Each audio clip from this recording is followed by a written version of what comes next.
Hi everyone, welcome to my YouTube channel Aadya my world. ഞാനിന്ന് പറയാൻ പോകുന്ന ഒരു പ്രത്യേക വിഷയമാണ്. നിങ്ങൾക്കൊക്കെ വളരെ ഇൻട്രസ്റ്റ് തോന്നുന്ന ഒരു വിഷയമാണ്, പ്രത്യേകിച്ച് ഇന്നത്തെ അമ്മമാർക്ക്.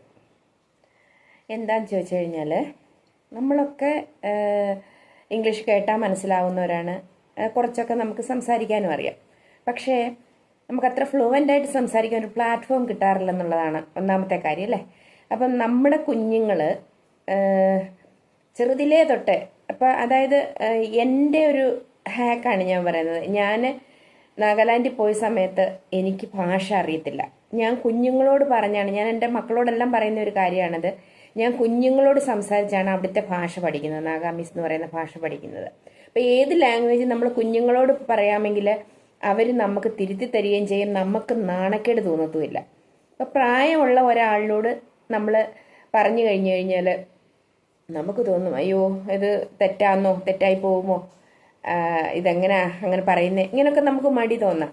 പക്ഷേ നമ്മൾ കുഞ്ഞുങ്ങളോട് പറഞ്ഞാൽ നമുക്ക് ആ മടി തോന്നേണ്ട കാര്യമില്ല. അപ്പം ഞാൻ നീട്ടി വലിച്ച് പറയുന്നില്ല. അപ്പം ഇന്നത്തെ ടോപ്പിക്ക് എന്ന് പറയുന്നത് കുഞ്ഞു മക്കൾ, അതായത് LKG 1ാം ക്ലാസ് തൊട്ട് നമുക്ക് ഇംഗ്ലീഷൊക്കെ സ്കൂളിൽ പഠിക്കുന്നുണ്ട്, വിഷയമില്ല. പക്ഷേ LKG UKG അംഗൻവാടിയിലൊക്കെ പോകുന്ന സാധാരണക്കാരായ കുഞ്ഞുങ്ങൾക്ക് ഇംഗ്ലീഷ് കുറച്ച് നമുക്ക് ബേസ് ഉണ്ടാക്കി കൊടുക്കാനുള്ള ഒരു ഇതാണ് ഞാൻ ഇപ്പോൾ ആരംഭിക്കുന്നത്. അപ്പം ഡെയിലി ഈ വീഡിയോ നിങ്ങൾക്ക് കാണുവാൻ വളരെ കുറച്ചേ ഞാൻ പഠിപ്പിക്കുന്നുള്ളൂ. പഠിപ്പിക്കുകയല്ല, ആക്ച്വലി ഞാൻ പറഞ്ഞു തരികയാണ്. അപ്പം ഞാൻ വളരെ കുറച്ച് മാത്രമേ പറഞ്ഞു തരുന്നുള്ളൂ. അപ്പോൾ ആ പാഠഭാഗങ്ങൾ നിങ്ങൾ സ്കിപ്പ് ചെയ്യാതെ കാണുവാണെങ്കിൽ നിങ്ങൾക്ക് വളരെ പ്രയോജനപ്പെടുമെന്നാണ് എൻ്റെ ഒരു അഭിപ്രായം.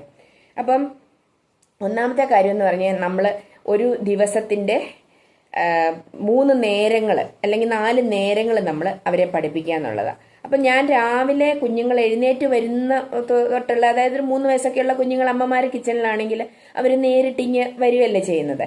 അപ്പം അവരെ കാണുന്നുണ്ടെങ്കിൽ നമുക്ക് ഗുഡ് മോർണിംഗ് പറയാമല്ലേ. അപ്പം ഞാൻ വേറൊരു കാര്യം നിങ്ങളോട് പറയട്ടെ.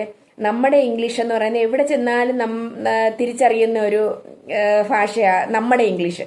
അപ്പം നമ്മൾ കേരളക്കാരാണെന്ന് പെട്ടെന്ന് തിരിച്ചറിയാൻ പറ്റും. അത് തമിഴ്നാട്ടിൽ നിന്നുള്ളവരാണെങ്കിലും അവർ പെട്ടെന്ന് തിരിച്ചറിയാൻ പറ്റും. അപ്പം മാക്സിമം നമ്മൾ ആ ഇംഗ്ലീഷിൻ്റെ ആ പ്രൊനൗൺസിയേഷൻ തന്നെ യൂസ് ചെയ്യാൻ നിങ്ങൾ ശ്രമിക്കുക എന്നുള്ളതാണ് ഒന്നാമത്തെ ഒരു കാര്യം എനിക്ക് പറയാനുള്ളത്. അപ്പോൾ ആദ്യത്തെ ഇതെന്ന് പറയുമ്പം, രാവിലെ കുഞ്ഞുങ്ങൾ എഴുന്നേറ്റ് വരുമ്പോൾ അവരെ ശീലിപ്പിക്കാം ഗുഡ് മോർണിംഗ് പറയാനായിട്ട്.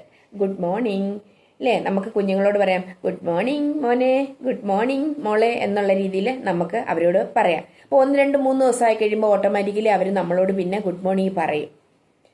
അപ്പോൾ ആദ്യത്തെ ആ ഒരു വാക്ക് നമുക്ക് ഗുഡ് മോർണിംഗ് അവരോട് പറയാം. അപ്പം എഴുന്നേൽക്കുന്നതിന് മുന്നേ നമ്മൾ ഉണർത്തുക കുഞ്ഞുങ്ങളെ എന്ന് പറഞ്ഞു കഴിഞ്ഞാൽ ഹായ് ഡിയർ വേക്കപ്പ് എന്ന് നമുക്ക് പറയാം, അല്ലേ? വേക്കപ്പ് എന്ന് പറഞ്ഞാൽ ഉണരൂ മക്കളെ, ഉണരൂ, വേക്കപ്പ് അല്ലേ. പിന്നെ അത് കഴിഞ്ഞിട്ട് എഴുന്നേക്കാനാണ് നമ്മൾ പറയുന്നത്. മക്കളെ എഴുന്നേറ്റ് വാ എന്ന് നമ്മൾ പറയുന്നത് ഗെറ്റപ്പ് ഡിയർ എന്ന് നമുക്ക് പറയാം. ഗെറ്റപ്പ് ഗെറ്റപ്പ് ഗെറ്റപ്പ് ഡിയർ എന്ന് നമുക്ക് പറയാം. അപ്പം നമ്മൾ 3 വാക്കാണ് പഠിച്ചത്. വേക്കപ്പ്, ഉണരൂ, ഗെറ്റപ്പ് എഴുന്നേൽക്കൂ, പിന്നെ നമ്മൾ ഗുഡ് മോർണിംഗ്. അപ്പോൾ ഗുഡ് മോർണിംഗ് പറഞ്ഞു കഴിഞ്ഞിട്ട് നമുക്ക് അവരോട് ചോദിക്കാം, എന്തെങ്കിലും നന്നായിട്ട് ഉറങ്ങിയായിരുന്നോ മക്കളെ, നന്നായിട്ട് സുഖമായിട്ട് ഉറങ്ങിയായിരുന്നോ? Did you sleep well? Did you sleep well? നന്നായിട്ട് ഉറങ്ങിയായിരുന്നോ? Did you sleep well? അപ്പോൾ അടുത്തത് എന്ന് പറയുമ്പോൾ നമുക്ക് പല്ല് തേക്കാം. നമുക്ക് പല്ല് തേക്കാം. പല്ല് തേച്ചാലോ? Let's brush, let's brush. നമുക്ക് പല്ല് തേക്കാം, ലെറ്റസ് ബ്രഷ്. അല്ലെങ്കിൽ നമുക്ക് ചോദിക്കാം, will you brush your teeth? പല്ല് തേക്കുന്നോ എന്ന് ചോദിക്കുന്നത് will you brush your teeth. അതിനെക്കാട്ടി നല്ലത് ലെറ്റസ് ബ്രഷ്. കുഞ്ഞുങ്ങളോടാകുമ്പോൾ നമുക്ക് പല്ല് തേക്കാം എന്ന് പറയുന്നതല്ലേ, ലെറ്റസ് ബ്രഷ്. നമുക്ക് പല്ല് തേക്കാം.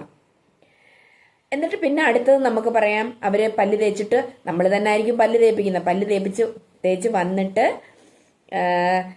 നമ്മൾ പാലോ, അല്ലെങ്കിൽ രാവിലെ ചില കുഞ്ഞുങ്ങൾ വലിയവർ കഴിക്കുന്ന കണ്ടുകൊണ്ട് കോഫിയോ ചായയോ ഒക്കെ കുടിക്കുന്നവരായിരിക്കും. അപ്പം നമുക്ക് അത് ചോദിക്കാം. Will you have tea?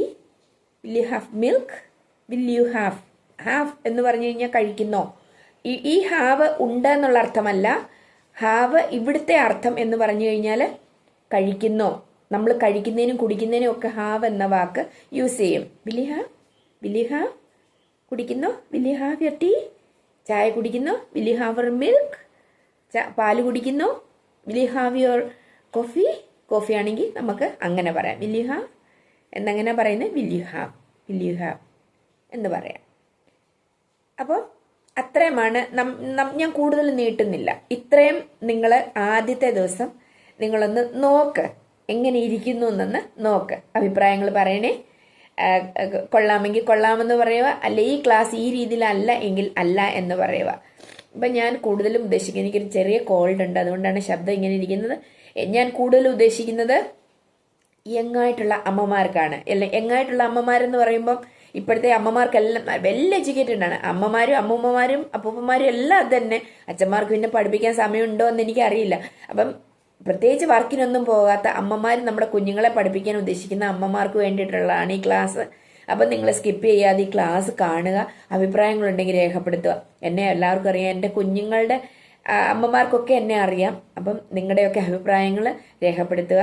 അപ്പം ഇന്നത്തെ ക്ലാസ് ഇത്രയേ ഉള്ളൂ. ഇത്രയും ഞാൻ ഇന്ന് എടുക്കുന്നുള്ളൂ. അപ്പം നാളെ നമുക്ക് വേറൊരു അതിൻ്റെ ബാക്കി കണ്ടിന്യൂഷനായിട്ട് നമുക്ക് നാളെ